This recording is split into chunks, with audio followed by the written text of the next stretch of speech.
Welcome to our channel Raja competitive circle.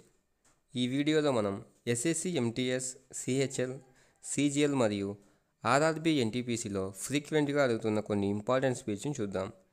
ఈ video పూర్తి వరకు చూడండి, ఎక్కడ స్కిప్ చేయవద్దు. స్కిప్ చేస్తే ఇంపార్టెంట్ బిట్స్ను మిస్ అవుతారు. పాలిటీలో ముఖ్యంగా భారత రాజ్యాంగం నుండి ఖచ్చితంగా 1 లేదా 2 మార్కులు వచ్చే అవకాశం చాలా ఎక్కువ. వీటి నుంచి క్వశ్చన్స్ రాకుండా దాదాపు ఏ కాంపిటేటివ్ ఎగ్జామ్ జరగవు. ఇంకెందుకు ఆలస్యం, లెట్స్ బిగిన్ అవర్ టాపిక్. మన భారత రాజ్యాంగాన్ని ఇతర దేశాల నుంచి గ్రహించారు. అవి ఏ దేశం నుంచి ఏ అంశాలు గ్రహించారో ఇప్పుడు తెలుసుకుందాం.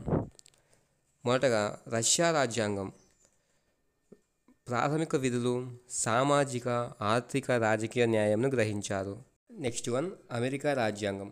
అమెరికా రాజ్యాంగం నుంచి ప్రాథమిక హక్కులు, స్వతంత్ర న్యాయ వ్యవస్థ, ఉపరాష్ట్రపతి ఎన్నిక, న్యాయ సమీక్ష అధికారం, సుప్రీంకోర్టు, హైకోర్టు న్యాయమూర్తుల తొలగింపు, రాష్ట్రపతిని పదవి నుండి తొలగింపు, మహాభియోగ తీర్మానం అంటారు. దేశ పాలన దేశాధ్యక్షుడి పేరు మీద నిర్వహించే విధానం, ప్రవేశిక, ఉపరాష్ట్రపతి తొలగింపును అమెరికా రాజ్యాంగం నుండి గ్రహించారు. కెనడా రాజ్యాంగం నుంచి అధికారాల విభజన, అవశిష్ట అధికారాలు, కేంద్రానికి విశేష అధికారము, రాష్ట్రపతి, సుప్రీంకోర్టు న్యాయ సలహా స్వీకరించడం, గవర్నర్ నియామకం వంటి అంశాలను కెనడా రాజ్యాంగం నుంచి గ్రహించారు. ఐర్లాండ్ రాజ్యాంగం నుంచి ఆదేశ సూత్రాలు, రాష్ట్రపతి ఎన్నిక, రాజ్యసభ సభ్యుల నామినేటెడ్ విధానాన్ని ఐర్లాండ్ రాజ్యాంగం నుండి గ్రహించారు. ఇంగ్లాండ్ రాజ్యం నుంచి సమన్వయ పాలన, కేబినెట్ తరహా పార్లమెంటరీ వ్యవస్థ, స్పీకర్ హోదా విధులు, బిల్లుల ఆమోద విధానం, నామమాత్రపు దేశాధినేత రిట్స్ మరియు శాసన విధానాన్ని ఇంగ్లాండ్ రాజ్యాంగం నుండి గ్రహించారు. ఫ్రాన్స్ రాజ్యాంగం నుంచి గణతంత్ర విధానం, పీఠికలో స్వేచ్ఛ, సమానత్వము, సౌభ్రాతృత్వము, ప్రజాస్వామ్యం వంటి అంశాలను ఫ్రాన్స్ రాజ్యాంగం నుండి గ్రహించారు.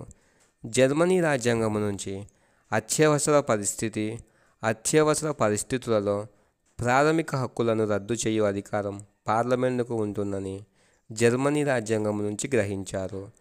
జపాన్ రాజ్యాంగం నుంచి చట్టం నిర్ధారించిన పద్ధతి, న్యాయ సూత్రాలు, అత్యవసర పరిస్థితుల కాలంలో జీవించే హక్కును రద్దు చేయకుండా ఉండుట మొదలైన అంశాలను జపాన్ రాజ్యాంగం నుంచి గ్రహించారు.